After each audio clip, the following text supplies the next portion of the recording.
Welcome to the last breakfast. Please enjoy the video. You start by picking the alternate folder where private items will live. Choose an encrypted container, external drive, or a hidden directory. Once chosen, make sure permissions are correct so you remain the owner and only you have /write access. You should back up originals first because mistakes happen. Create a restore point or copy. Then move a small test file to confirm access and behavior before proceeding with the full transfer. This verifies the plan works without risking all your data.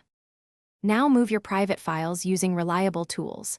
In the terminal, use MV or rsync with archive flags, or on Windows, use Robocopy. Choosing robust tools prevents partial copies.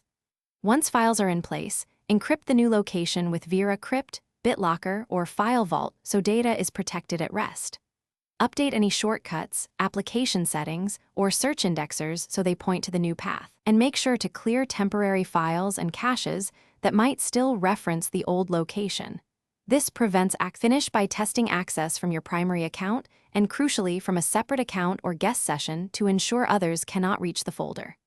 Once confident, remove original copies, revoke any shares or public links, and update backup routines to include the new location. If something goes wrong, don't panic. Check folder permissions first, run file integrity checks, and restore the test backup if needed. If encryption prompts or mounts fail, verify driver support and correct passphrase, then retry step by step.